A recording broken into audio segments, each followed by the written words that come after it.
Mm. Mm. So, ito ngayon nabili naming watermelon. Like $15 ang isa. Ang laki niya sobra.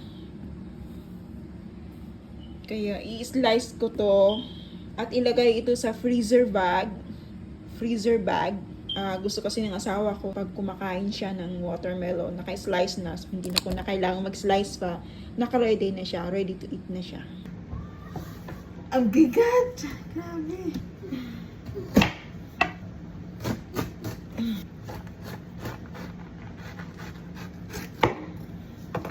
Oh, look at that.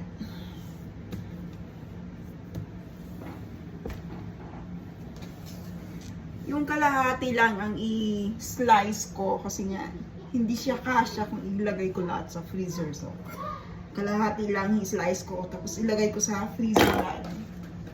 So, ito yung freezer bag. Isa-isa.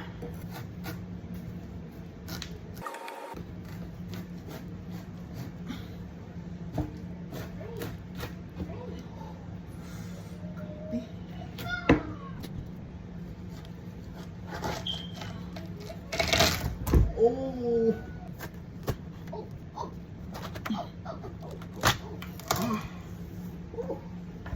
Sarap. My God. Ang tamis nito, grabe.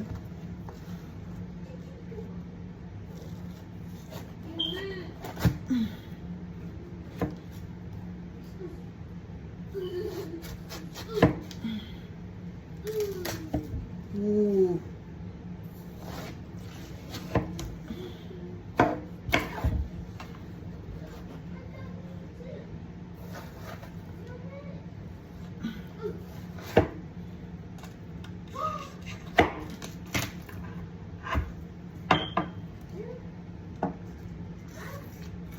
Mm. Ang tamis.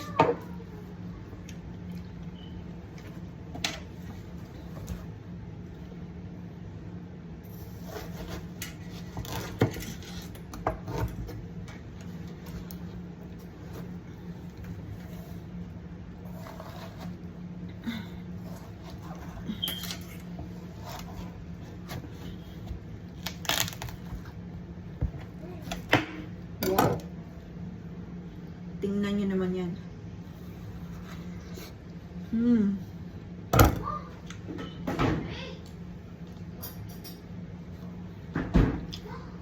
Tamis.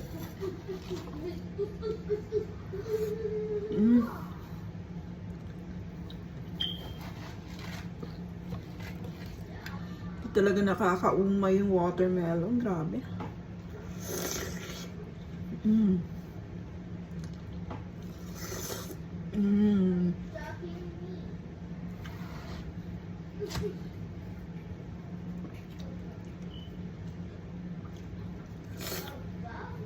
Mm.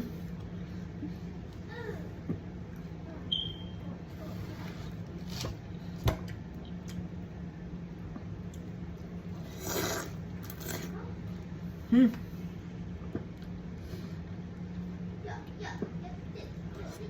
Mm.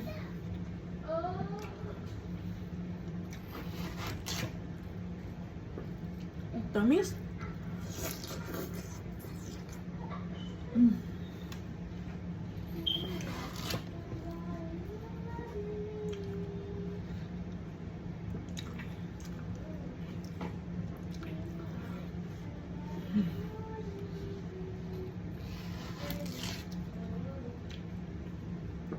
Grabe, sobrang tamis niya. Mm. Mm.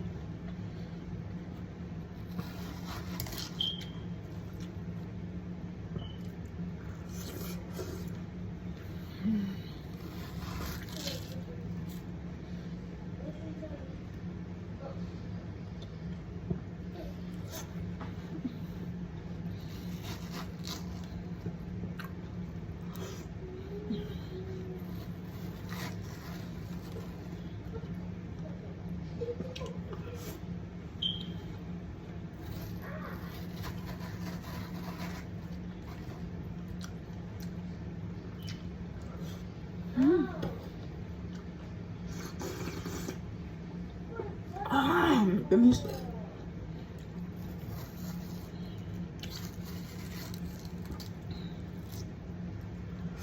Mm. Mm. Isang slice lang. Busog ka na. Nakita naman kasi yung slice. Mm.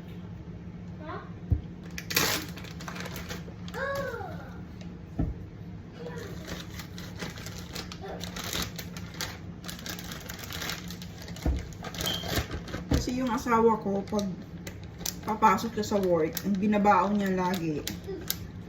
Lalo na kung bagong bili kami ng watermelon, ito ang binabaon niya. Minsan dalawang slice ang dinadala niya.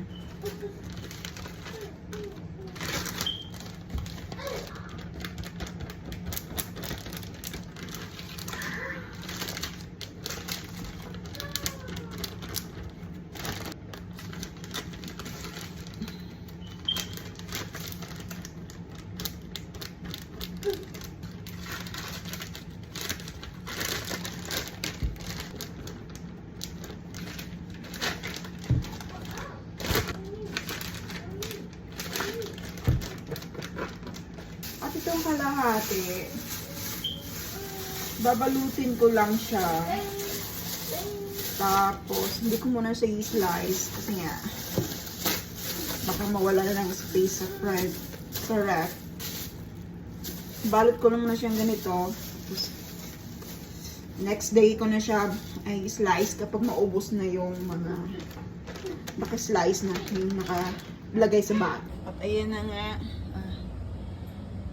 Medyo puno yung ref namin. Maraming stock na foods. Kasi pag nagluluto ako, pang 2 days na namin kakainin yung niluluto ko. Tulad nito. Pork ribs, barbecue pan, tapos ito adobong manok. Hindi pa naubos. Kasi 4 lang naman kami dito sa bahay. Ayan, para kung kakain ang asawa ko anytime, nakaslice na siya.